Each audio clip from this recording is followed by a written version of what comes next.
बेइज्जती अभी भी हो रही है, आपको दिखा रहा हूं। इंडिया ने धोया, सूर्या ने एक मैसेज में नमक रगड़ दिया। अब वर्ल्ड कप से बाहर हो जाएगा क्या पाकिस्तान? और टीवी तोड़े, छाती पीटी भारत से हार के बाद पाकिस्तान में गजब ड्रामा। ऐसा हुआ है कि देखिएगा तो हंसी नहीं रुकेगी अब इसका चैप्टर। भारत और पाकिस्तान के बीच कल हुए मैच का नतीजा वही निकला जिसकी उम्मीद थी। पाकिस्तान की टीम इंडिया बहुत ही बुरी तरह से पाकिस्तान को हरा दिया टीम इंडिया ने, जिसके बाद पाकिस्तान में मातम छाया हुआ है। जो पाकिस्तानी मैच से पहले भारत को हराने की बात कर रहे थे वो अब कहां छिपे हैं बिल में पता ही नहीं चल रहा। पीसीबी चीफ मोहसिन नकवी जो बड़ी बड़ी डींगे हाँक रहा था वो बीच मैच से उठ के भाग गया। पिछले 5 महीने के दौरान भारत ने पाकिस्तान को 4 बार रौंदा है, लेकिन वर्ल्ड कप में मिली हार को पाकिस्तानी फैन पचा नहीं पा रहे। गुस्से में अपनी टीम को गालियां दे रहे हैं। भाई आप देखिए कि भारत ने पाकिस्तान को 61 रन से हराया, मतलब छीछा लेदर कर दी। हार के बाद पाकिस्तानी बौखला गए। कोई स्टेडियम में ही रोने लगा बच्चों की तरह, कोई घर में लड़ाई करने लगा, किसी ने अपना टीवी फोड़ दिया, किसी ने टीम को गालियां दे दी, कोई हिटलर को याद करने लगा, कोई कह रहा है कि क्रिकेट बंद करो, भाग, इन लोग को मत खेलने दो।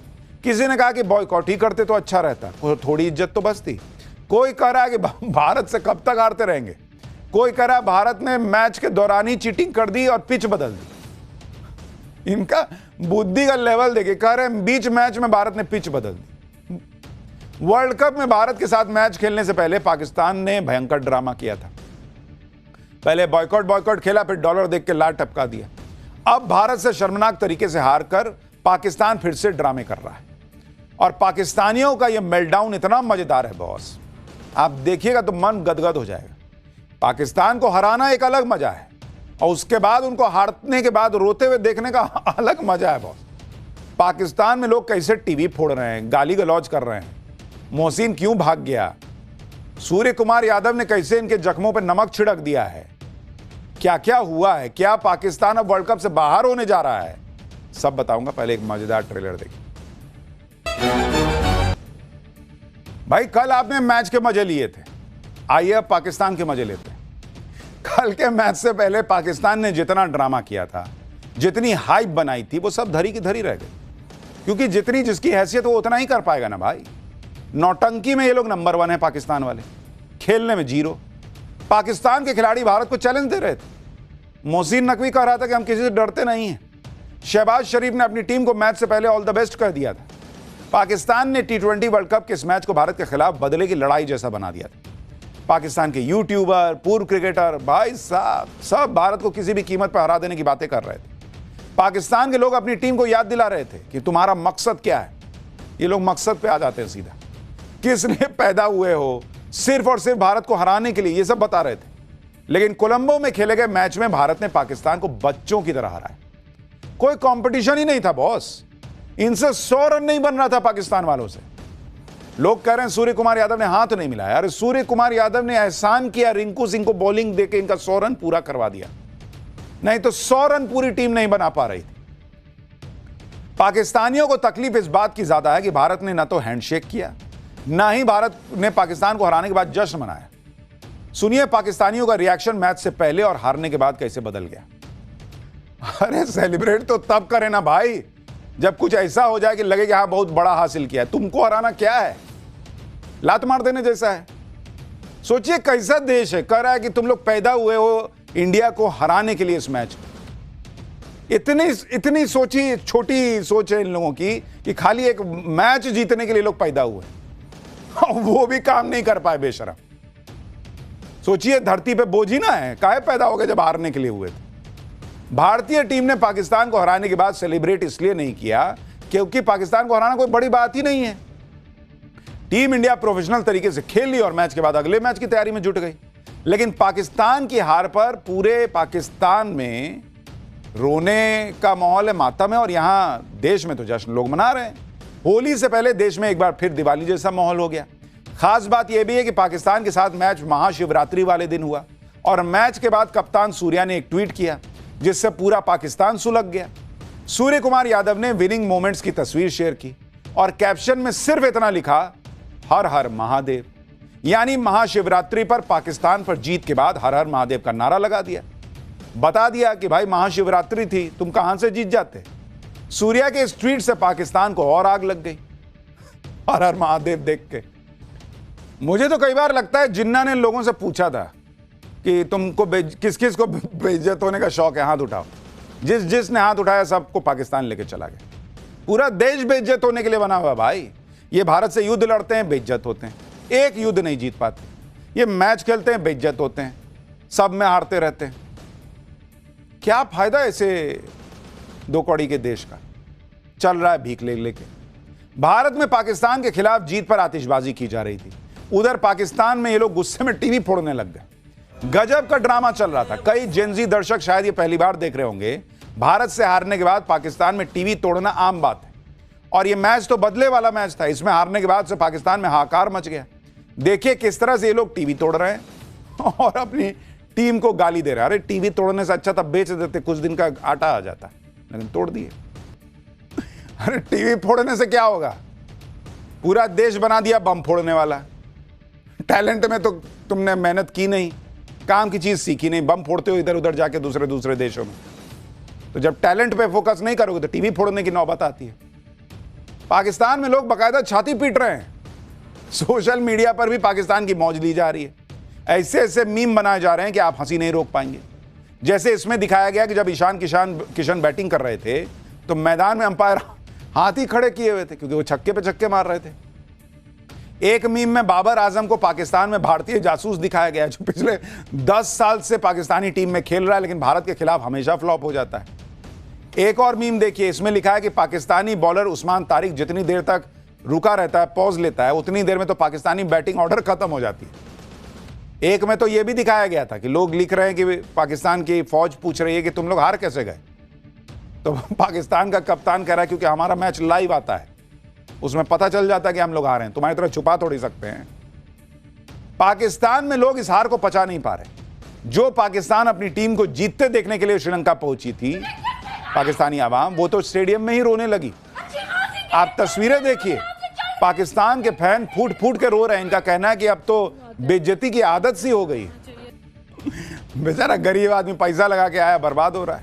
बाबर आजम की फिजिकल प्रैक्टिस की नकल भारतीयों ने उतारी। वो भाई ऐसे ही प्रैक्टिस करता है मैदान में, अजीबोगरीब तरीके से प्रैक्टिस करता है, उसकी नकल भयंकर वायरल हो रही है।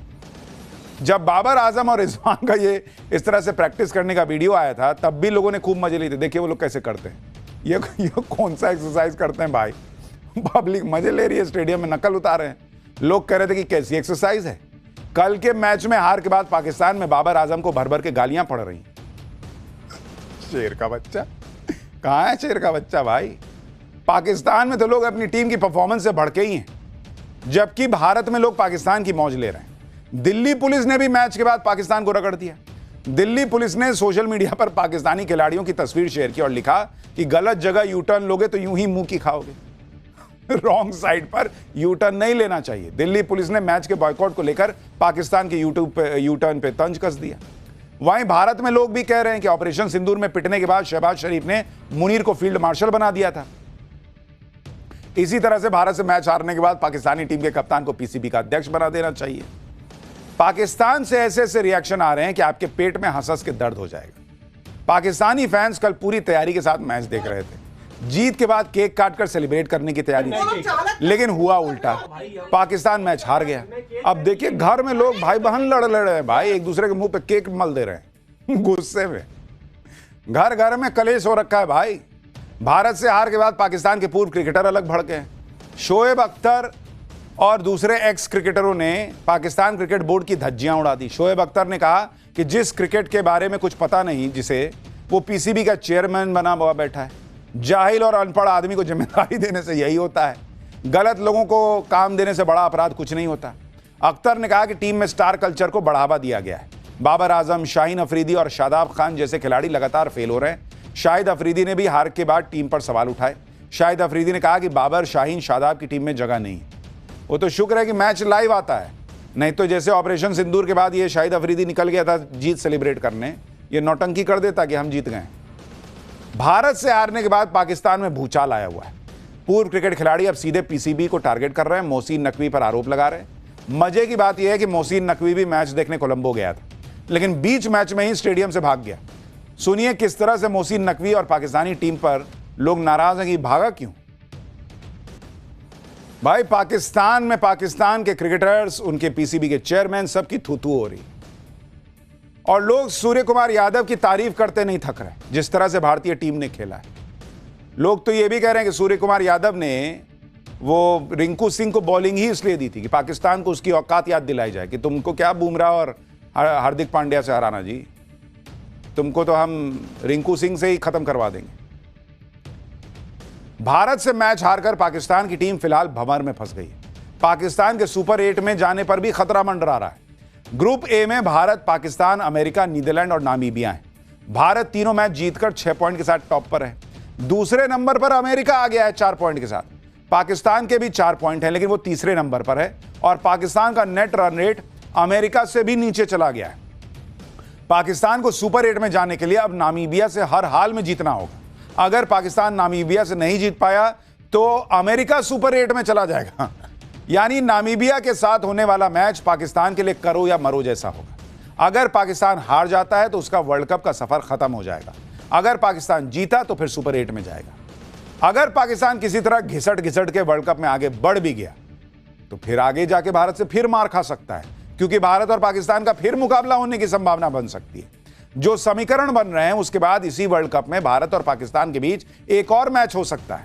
भारत ने लीग स्टेज के बाद सुपर 8 में अपनी जगह बना ली है। अगर पाकिस्तान नामीबिया को हरा देता है तो सुपर 8 में पहुंचेगा। भारत और पाकिस्तान सुपर 8 में अलग अलग ग्रुप में रहेंगे। अगर दोनों ही टीमें सुपर 8 स्टेज में टॉप 2 में रहती हैं तो सेमीफाइनल में फिर से भारत पाकिस्तान का मुकाबला हो सकता है। ऐसा होता है तो 4 मार्च को पहला सेमीफाइनल भारत पाकिस्तान में हो सकता है। यानी एक बार फिर से पाकिस्तान भारत के हाथों पिटेगा, ये हो सकता है, और नहीं तो फिर ये भी हो सकता है कि बाहर ही बैठ जाए। तो पाकिस्तान के फैन तैयार रहें भाई, फिर से टीवी तोड़ना पड़ सकता है तो पुराना वाला ही जोड़ लो, उसी को नौटंकी करके तोड़ देना। आप ये भी देखिए कि भारत के साथ हर मैच को पाकिस्तान में लोग जंग की तरह लेते हैं, तो दूसरी तरफ इंडियन टीम बिल्कुल प्रोफेशनल अंदाज में खेल रही है। कल के ही मैच में कैप्टन सूर्य कुमार यादव ने टीम से जो कहा वो बड़ा वायरल हो रहा है। सूर्य कुमार यादव ने जो कहा वो भारत के प्रोफेशनलिज्म को दिखाता है। सूर्य कुमार यादव ने अपनी टीम से कहा कि हमें किसी से कुछ बोलना नहीं है, मतलब स्लेजिंग वगैरह में नहीं पड़ना है, हमें अच्छी क्रिकेट खेलनी है और अपनी अच्छी स्किल से ये मैच जीतना है। और आप देखिए कि जिस पिच के लिए कहा जा रहा था कि फास्ट बॉलर नहीं चल पाएंगे, वहां बुमराह और हार्दिक पांड्या ने खेल कर दिया शुरू के 6 ओवर। मैच में वही हुआ, टीम इंडिया ने पाकिस्तान को अपनी स्किल से हराया, क्वालिटी क्रिकेट से हराया। जिस पिच पे लोगों से रन नहीं बन रहे थे, ईशान किशन ने धुआं कर दिया मार मार के, और पाकिस्तान इसी वजह से हारा। मैंने आपसे कहा ना कि सूर्य कुमार यादव ने रिंकू सिंह, तिलक वर्मा से बॉलिंग करवा के पाकिस्तान को मौका दिया कि कुछ रन बनाओ, कुछ तो इज्जत बचा लो। सुनिए, पाकिस्तान में लोग इस पे भी रो रहे हैं। तो पाकिस्तान की जो वैल्यू है उस हिसाब से वो चल रहा है 2 कौड़ी। फिलहाल हम आगे बढ़ते हैं, अगला चैप्टर। सन की तानाशाह किम जोंग उन 13 साल की बेटी के हाथ में परमाणु हथियारों का रिमोट कंट्रोल दे रहा है क्या नॉर्थ कोरिया में किम की 13 साल की बेटी बनने जा रही है तानाशाह? दुनिया में क्या गजब कोहराम मच जाएगा अब इसका जाने। उत्तर कोरिया के तानाशाह किम जोंग उन की इमेज जितनी खतरनाक है उससे कहीं ज्यादा खतरनाक साबित होने वाला है किम जोंग उन का एक नया फैसला जो आ रहा है, जो दुनिया पर कहर बनकर टूट सकता है। अभी तक कहा जा रहा था कि उत्तर कोरिया की दूसरी सबसे ताकतवर नेता किम जोंग उन की बहन सत्ता की बागडोर संभालेगी, लेकिन किम जोंग उन के बारे में अब दावा किया जा रहा है कि किम जोंग उन अपनी बेटी के हाथ में सत्ता सौंपने वाला है। और बेटी भी कितने साल की? मात्र 13 साल की, जिसके हाथ में देश में न्यूक्लियर कमांड की कमान होने जा रही। किम की बेटी अगले साल तक उत्तर कोरिया में किम की उत्तराधिकारी घोषित हो सकती है। सोचिए, जिस देश के पास घातक मिसाइलें हो, न्यूक्लियर बॉम्ब हो, वहां 13-14 साल की लड़की के हाथ में उसका रिमोट होगा तो दुनिया में क्या ही होगा। उत्तर कोरिया में होने वाले खतरनाक सत्ता परिवर्तन से दुनिया पर क्या असर होगा, आज आप सुनेंगे तो हैरान रह जाएंगे। लेकिन पहले एक झलक देखिए, उत्तर कोरिया एक ऐसा देश है जो पूरी दुनिया के लिए पहेली बना हुआ है, और वहां के तानाशाह किम जोंग उन की लाइफ भी पूरी दुनिया के लिए रहस्यमय है। किम जोंग उन जितना दुनिया को बताना चाहता है, पूरी दुनिया को सिर्फ उतना ही पता चलता है। लेकिन अब साउथ कोरिया की इंटेलिजेंस एजेंसी NIS ने अपनी रिपोर्ट में दावा किया है, और वो दावा बहुत चौंकाने वाला है। साउथ कोरिया की खुफिया एजेंसी का दावा है कि किम जोंग उन की बेटी किम जू ए को देश का अगला नेता घोषित करने की तैयारी चल रही है। किम जू ए की उम्र अभी लगभग 13 साल है। दावा है कि वो किम जोंग उन की इकलौती बेटी है। किम जू ए को घुड़सवारी, स्कीइंग और तैराकी पसंद है। वो प्योंगयांग में अपने घर पर ही रहकर पढ़ाई करती है। तानाशाह किम जोंग उन ने उसे ही गद्दी का वारिस चुनने का फैसला किया है। और 14 साल के होते ही उसके नाम का ऐलान कर दिया जाएगा। ये उसकी तस्वीर है। किम ने अपनी बेटी के लिए किस तरह से तैयारी करनी शुरू कर दी है वो भी आप देखिए। किम जो ए पिछले कुछ सालों में अपने पिता के साथ मिसाइल परीक्षण, सेना की परेड, बड़े सरकारी कार्यक्रमों में नजर आ रही है। किम जो ए सबसे पहले अपने पिता के साथ नवंबर 2022 में सार्वजनिक तौर पर नजर आई थी। उस वक्त उत्तर कोरिया ने इंटरकॉन्टिनेंटल बैलिस्टिक मिसाइल का परीक्षण किया था। इसके बाद किम जो ए जून 2025 में वोनसान में एक रिजॉर्ट के उद्घाटन समारोह में अपने पिता के साथ पहुंची हुई थी। दिसंबर 2025 में एक होटल के निरीक्षण के दौरान किम जो ए अपने पिता के साथ पहुंची थी। पिछले महीने 27 जनवरी को किम जो ए अपने पिता के साथ एक मिसाइल परीक्षण में पहुंची थी। पिछले साल सितंबर में किम जोंग उन जब चीन के दौरे पर पहुंचा था, तब भी उनकी बेटी लगातार साथ में थी। वो कई मीटिंग्स में शामिल हुई।